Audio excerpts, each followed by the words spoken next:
ಶಾಸಕ ಯತ್ನಾಳ್ ಹೊಸ ಪಕ್ಷ ಕಟ್ಟುವ ವಿಚಾರಕ್ಕೆ ಸಂಬಂಧಪಟ್ಟಂತೆ ವಿಜಯಪುರದಲ್ಲಿ ಸಚಿವ ಎಂಬಿ ಪಾಟೀಲ್ ಹೇಳಿಕೆಯನ್ನು ಕೊಟ್ಟಿದ್ದಾರೆ. ಅವರು ನಮ್ಮ ಪಕ್ಷಕ್ಕೆ ಯಾವುದೇ ರೀತಿಯ ಅರ್ಜಿಯನ್ನು ಹಾಕಿಲ್ಲ, ಹಾಕಿದ್ರೂ ಕೂಡ ನಮ್ಮಲ್ಲಿ ಸೇರಿಸಿಕೊಳ್ಳೋದು ಕಷ್ಟ. ಯತ್ನಾಳ್ ಒಂದು ಸಮಾಜದ ವಿರುದ್ಧ ಮಾತನಾಡಿದ್ದಾರೆ. ಕಾರಣ ನಮ್ಮಲ್ಲಿ ಅವರು ಬರೋದು ಕಷ್ಟ ಅಂಥೇಳಿ ಎಂಬಿ ಪಾಟೀಲ್ ಕೈಗಾರಿಕಾ ಸಚಿವರು ಯತ್ನಾಳ್ ವಿಚಾರಕ್ಕೆ ಸಂಬಂಧಪಟ್ಟಂತೆ ಮಾತನಾಡಿದ್ದಾರೆ. ನಮಗೇನು ಸಂಬಂಧ ಇದೆ? ಅದು ನಮ್ಮ ಪಕ್ಷಕ್ಕೂ ಯತ್ನಾಳ್ ಅವ್ರಿಗೇನು ಸಂಬಂಧ ಇಲ್ಲ. ನಮ್ಮ ಪಕ್ಷದಲ್ಲಿ ನಾನು ಹೇಳಿದನಲ್ಲ, ಅವ್ರು ಅರ್ಜಿ ಹಾಕಿಲ್ಲ. ಅರ್ಜಿ ಹಾಕ್ಲಾರ್ದು ನಾನು ಮಾತಾಡೋದು ಸೂಕ್ತ ಅಲ್ಲ. ಒಂದು ವೇಳೆ ಅರ್ಜಿ ಹಾಕಿದ್ರು ಕೂಡ ನಮ್ಮ ಪಕ್ಷದಲ್ಲಿ ಬಹಳ ಕಷ್ಟ ಇದೆ.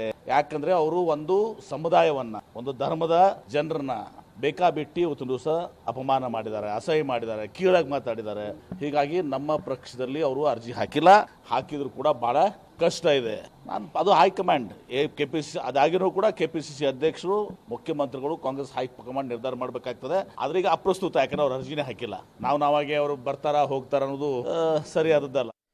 ಈ ಬಸನಗೌಡ ಪಾಟೀಲ್, ಯತ್ನಾಳು ಮತ್ತು ಎಂಬಿ ಪಾಟೀಲ್ ಒಳಗೊಳಗೆ ಚೆನ್ನಾಗಿದ್ದಾರೆ ಎನ್ನುವಂತಹ ಮಾತುಗಳು ವಿಜಯಪುರದಲ್ಲಿ ಕೇಳಿ ಬರ್ತಾನೆ ಇರುತ್ತೆ.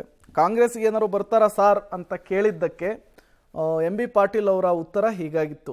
ಅವರು ಪದೇ ಪದೇ ಮುಸ್ಲಿಂ ವಿರೋಧಿ ಸ್ಟೇಟ್ಮೆಂಟು ಅದೇ ರೀತಿ ನಡ್ಕೊಂಡು ಬಂದಿದ್ದಾರೆ. ಹಾಗಾಗಿ ಕಾಂಗ್ರೆಸ್ಗೆ ಬರುವಂತಹ ಸಾಧ್ಯತೆ ಇಲ್ಲ ಅನ್ನೋದನ್ನು ಖಚಿತಪಡಿಸಿದ್ದಾರೆ.